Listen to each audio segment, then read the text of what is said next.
మంచి అందమైన ఊరు. ఆ అందమైన ఊరిలో మంచి ఫ్రెండ్స్. టమాటో, వంకాయ, పచ్చిమిర్చి, క్యారెట్, ఉల్లిపాయ వీళ్ళందరూ మంచి ఫ్రెండ్స్గా ఉంటున్నారు. ఒకరోజు వీళ్ళకి ఆడుకోవాలి అనిపించి వేరే చోటుకి వెళ్ళి ఆడుకుంటూ ఉంటారు. టమాటా మాత్రం బాగా అతిగా రెండుగా విడిపోయి డ్యాన్స్లు వేస్తూ ఉంది. వంకాయ మాత్రం తన పట్ట ఊపుతూ డ్యాన్స్ వేస్తుంది. క్యారెట్ ఏమో తన కండల్ని చూపిస్తూ డ్యాన్స్ వేస్తుంది. ఉల్లిపాయ ఆహా ఓహో ఆహా ఓహో అంటూ డ్యాన్స్ వేస్తుంది. అందరూ డ్యాన్స్ వేసి అలసిపోయినా కానీ ఉల్లిపాయ మాత్రం నన్ను చూడండి, నా ఎనర్జీ చూడండి అంటూ ఎంతో పెద్దగా డ్యాన్స్ వేస్తుంది. డ్యాన్స్ వేస్తూ అందరికీ అలసిపోయి ఆగిపోయిన ఉల్లిపాయ వేస్తూనే ఉంది. పాపం అందరికీ ఆకలి వేస్తుంది. డ్యాన్స్ వేసి వేసి ఆకలేస్తుంది, ఎక్కడికైనా తినడానికి వెళ్ళాలి అని అందరూ అనుకుంటారు. అలా ఆకలేసి ఒకరి వెంట ఒకరు నడుస్తూ ఉన్నారు. కానీ పచ్చిమిర్చి మాత్రం మీ అందరికంటే నేనే ముందు తింటాను, నాకెంతో ఇష్టం దోశలు అంటే నేనే ముందు తింటానంటూ ఎటు చూడకుండా డాన్స్ వేస్తూ నడుస్తూ ఉంది. అలా ముందు చూసుకోకుండా నడవటంతో పాటు ఒక లారీ వచ్చి పచ్చిమిర్చిని తొక్కేసేసరికి పచ్చిమిర్చి ఎన్నో ముక్కలైపోయింది. దాన్ని చూసిన వంకాయ, ఉల్లిపాయకి ఎంతో బాధ కలిగింది. క్యారెట్ మాత్రం నిలబడలేకపోక కూర్చొని ఏడుస్తుంది. దానంతటిని చూసిన టమాటో ఈసారి నిదానంగా మనం ముందుకు వెళ్దాం అనుకుంటూ ముందుకు వెళ్ళారు. ఈసారి అందరూ సరేలే అనుకుంటూ ఉల్లిపాయ, వంకాయ, క్యారెట్, టమాటో చిన్నగా నడుచుకుంటూ భోజనం చేయాలని ముందుకు వెళ్తూ ఉన్నారు. కానీ ముందు చూసుకోకుండా నడుస్తున్న టమాటాకి అనుకోకుండా ఆటో వచ్చి గుద్దుకుంటుంది. దాంతో టమాటా కూడా పచ్చడవుతుంది. టమాటో మాత్రం ఆటో కింద పడి నేను అజాగ్రత్తగా ఉండటం వల్లే నాకు ఈ పరిస్థితి వచ్చింది, మీరు మాత్రం జాగ్రత్తగా నడవండి అంటూ వాళ్ళందరికీ మంచి మాటలు చెప్పింది. ఉల్లిపాయ మాత్రం ఎంతో బాధపడుతూ ఉంది. పాపం వంకాయ శోక సంద్రంలో మునిగిపోయింది. క్యారెట్ మాత్రం ఏం చేయాలో తెలియక పాపం మౌనంగా కూర్చుండిపోయింది. ఇదేంట్రా దేవుడా ఇలా జరిగింది, భోజనానికి వెళ్తుంటే ఇంతమంది దెబ్బలు తగిలాయి అనుకుంటూనే మరలా ముందుకు సాగిపోతూ ఉన్నారు. పాపం ముందున్న క్యారెట్కి భయం వేస్తూనే ఉంది. ఈసారి మనం ఎటు పక్కకు వెళ్ళిపోకుండా మనం జాగ్రత్తగా నడుద్దాం అంటూ మిగిలిన వంకాయకు, ఉల్లిపాయకు చెప్తూ వెనక్కి తిరిగి వాళ్ళకి చెప్తూ ముందుకు నడుస్తూ ఉంది. పాపం భోజనానికి వెళ్తూ ఉంటే ఇన్ని దెబ్బలు తగిలాయి అనుకుంటూ ముందు అందరూ బాధపడుతున్నారు. వంకాయకు మాత్రం నడిచి నడిచి చెమటలు కూడా పడుతున్నాయి. బస్సు చూసుకోకుండా పాపం క్యారెట్ని డిసిషన్ చేసింది. పాపం పడిపోయింది క్యారెట్. పాపం బస్సు తగిలేలోకి క్యారెట్కి ఎంతో దెబ్బలు తగిలాయి.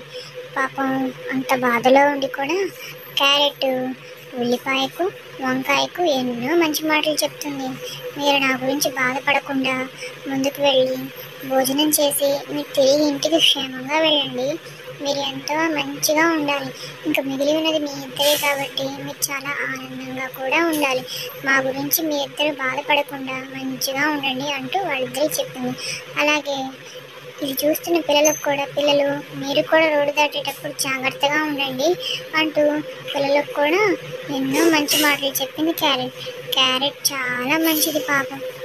అది విన్న వంకాయ, ఉల్లిపాయ మాత్రం ఎంతో బాధపడ్డాయి. ఆ బాధలోనే ఇంకా చేసేది ఏమీ లేక నిదానంగా ముందుకు వెళ్ళటం మొదలుపెట్టాయి.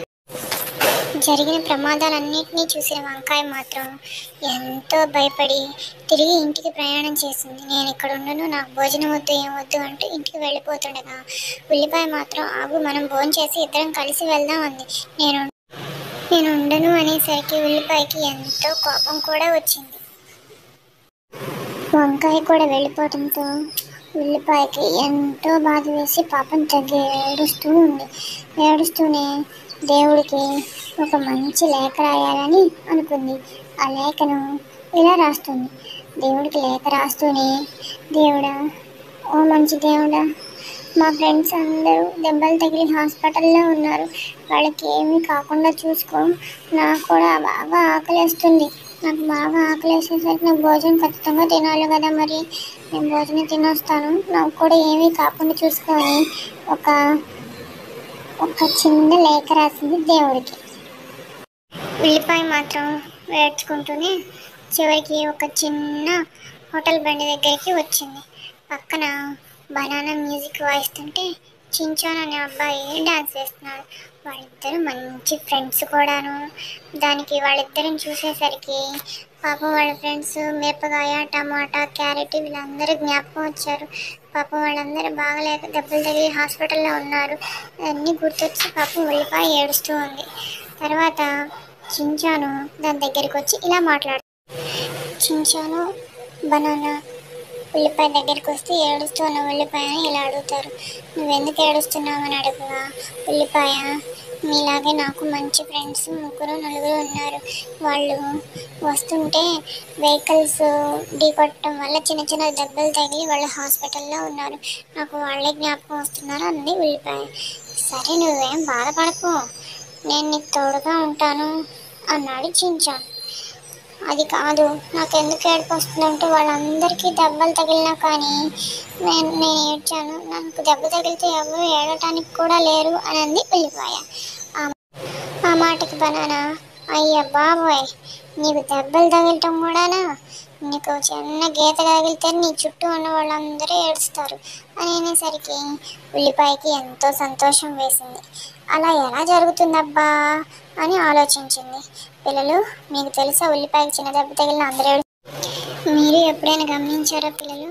ఉల్లిపాయ ఇలా లేయర్స్గా విడిపోతున్నా లేక కట్ చేసినా కళ్ళ వెంట నీళ్ళు వస్తాయి. నేను చెప్పిందే కరెక్ట్ కదా అంటూ బనానా ఎంతో హ్యాపీగా ఫీల్ అయింది.